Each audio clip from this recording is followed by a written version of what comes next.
So I wanted to take today's video and address two extremes inside of Destiny's community. I like to believe that I sit in the middle and you guys probably sit in the middle and we see both sides. But there are two big extremes. One side pretty much is always complaining. I mean, just constantly complaining about literally everything. And that's whether you're a PvP player or a PvE player, but they do complain about literally everything. And I'm not trying to like drag any names into this. I'm just saying that I do know folks that are just never satisfied. Even amongst some of the best expansions Destiny's had to offer, they'll find something to complain about. But then the other side are folks that never find any wrong with Bungie, like ever. Destiny 2 could literally nuke itself and they'll defend it all the way down, which is definitely not good either because, you know, you can't just be sitting there constantly blowing Bungie and expect any good to come from it. There have been times Bungie has done things that needed to be called out and needed to be said, this was a bad idea. We've made many videos on it, and whether you agree with it or not, only time will tell. There have been scenarios though where time did tell and it told very quickly, aka no radar trials. Didn't stick around often. It was worth the shot and I think all of us were curious about it, but for the most part, it just didn't work with Destiny. Regardless, there have been bad ideas in the past that we've pointed out, and I think it is necessary to not overly criticize, but at the same time, not gobble down everything Bungie pitches to us as fantastic. With all of that being said, let's talk about what's happening right now. There is some discontent inside of Destiny's community, most notably due to trials being canceled, lack of vendor refreshes, lack of content, lack of in-game engaging content, lack of a true seasonal activity, and the fact that Iron Banner is coming next week with no real new loot. It's unfortunate and truly, to me, unacceptable. We've been getting rehashed weapons brought back to us season over season. Now, we made a video already on this topic, Reality Check, in which we went over why vendor refreshes will never return to their normal cadence, and it's simply because Bungie has no way to separate loot from New Light players. You see, all these activities, including the core playlists, are available to New Light and free-to-play players, hence why we don't see vendor refreshes occurring. Bungie doesn't want to invest development time into something that's just going to be handed out to free-to-play players without them actually able to monetize it, which is why the seasonal pass exists. All of those weapons and armor and everything else that used to be part of that vendor refresh is just simply put into a season pass amongst other seasonal related activities. This is how Bungie separates the player base. However, it's hard to do that to a player base that's kind of been set in their ways, and for a paying customer that's been paying for Destiny since the beginning of Destiny 1, they can't really differentiate this new monetization policy. Instead, to them, they just see what they've been looking at for years, vendors not getting refreshed, as a lack of content. Now, I actually have overlooked it in regards to core playlists, most notably Crucible, Gambit, and Strikes. I still think they need to have some level of refresh, at least annually, to give some new loot to chase. Where I can't overlook it though is Iron Banner. Iron Banner is an in-game activity. It's powered enabled inside of Crucible. It was a very known activity, especially inside of D1. It brought back weapons like Fellwinter's Lie. It had one of the deadliest meta weapons back in year 3 of Destiny 1, Clever Dragon. There were many standout weapons that were tied to Iron Banner. Now, Iron Banner is just some monthly activity to gain a few power levels. And the matches are so fast that it almost feels like Bungie just wants you to play Iron Banner just for like a day and for you to just get out of the playlist as soon as you finish your pinnacles. Hands down, as a customer of Destiny for years, it's actions like this that make me feel like Bungie doesn't really care about its dedicated player base. Now, some people say, why not just bring back Destiny 1 weapons? Which I definitely think that's okay. Obviously, some folks would just say that's reissued weapons, but I would be okay with that at this point. I would be okay with Clever Dragon 2.0, a return of Saladin's Vigil. Hell, in this meta, can you imagine how strong Lingering Song would be? There's a lot of weapons from Destiny 1 that can be brought to Destiny 2. And I feel like Bungie knows they could do this, but it's like one of those scenarios, damned if you do, damned if you don't. You do bring it back and you will have a bunch of people hating on you for reissuing yet more content. At this point though, I need Bungie to understand some content is better than no content. It's unfortunate that a few vocal minorities that complain about the reissue of certain weapons is what's being heard here. I would hands down take many of Destiny's weapons right here inside of Destiny 2.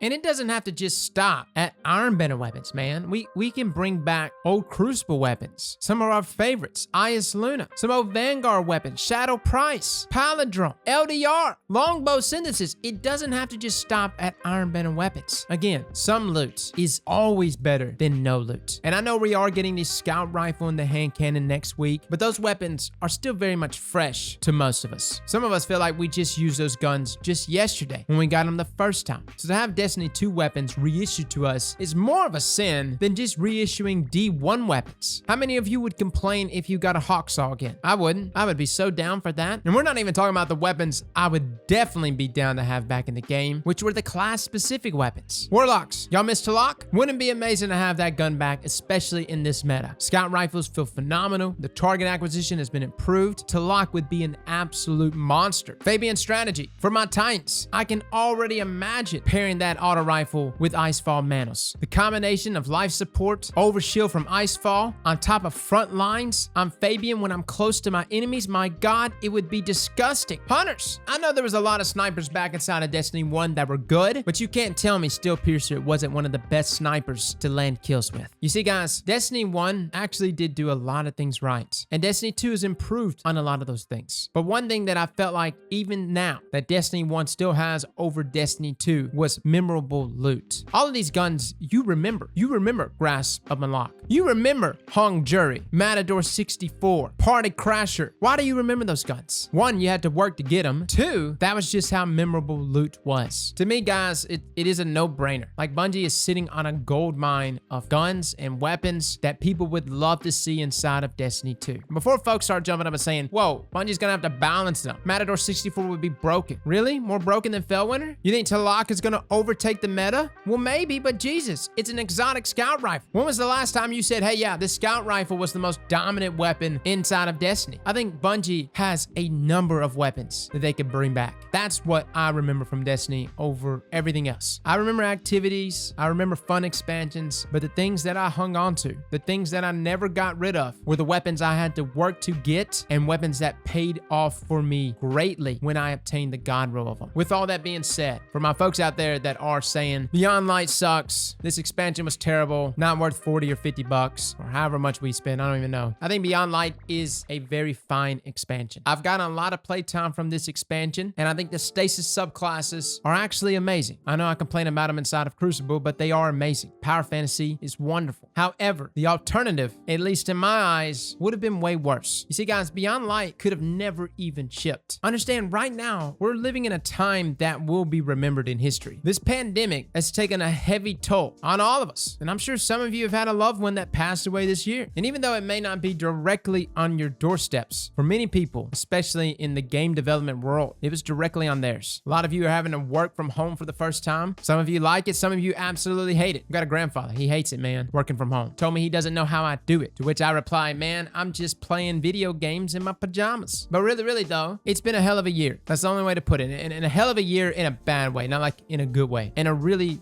bad way. Fortunately, Bungie was able to still ship out Beyond Light. Fortunately, we still have other games coming. Cyberpunk's still rolling out. Jesus, I didn't think it was ever gonna come. But understand that we could have easily seen Bungie cancel this expansion, or even worse, go on an indefinite hiatus. Division 2 had an event codenamed Nightmare, which actually recently got canceled due to the complications of development around COVID. I'm just grateful that we still got a game, man. Like, as a content creator, and not just a content creator that heavily relies on these final months of the year to pretty much pay for our entire year. The rest of the year, we pretty much stress out, and around that October time, we're like, all right, we gotta make ends meet, man. It's getting kind of dicey, but that's what we signed up for. And for my content creators that are in a situation where you're wondering if Destiny is a game you should invest in as a full-time content creator, or even as a part-time content creator, my answer to you is go with whatever passionately pulls you. Like, seriously, I played Halo growing up. I loved Halo, but Halo never made me want to go out and get off my lazy rear end and start a YouTube channel. It wasn't until Destiny that I was like, yeah, I think I'm gonna do this thing. But I truly believe in whatever field you're in, whether it's content creation, streaming, or some other feel. If you're hustling every day and you're doing it in a passionate way, good things are gonna come. But I want you to know that there is an easy equation to getting far in life, and it starts on the smallest of levels, and that's loving something so goddamn much that you're willing to get up every single day and do it over and over again. And you know you love something so much when you are dead tired and you just want to stop, but some sort of unseen force keeps pulling you right back in there to keep going at it, to keep getting up against it. That's when you know you love something. So guys, that is my thoughts on all of this. I miss a lot of things from Destiny 1 that I feel like would work well inside of Destiny 2. I think there was definitely some shortcomings with Beyond Lights and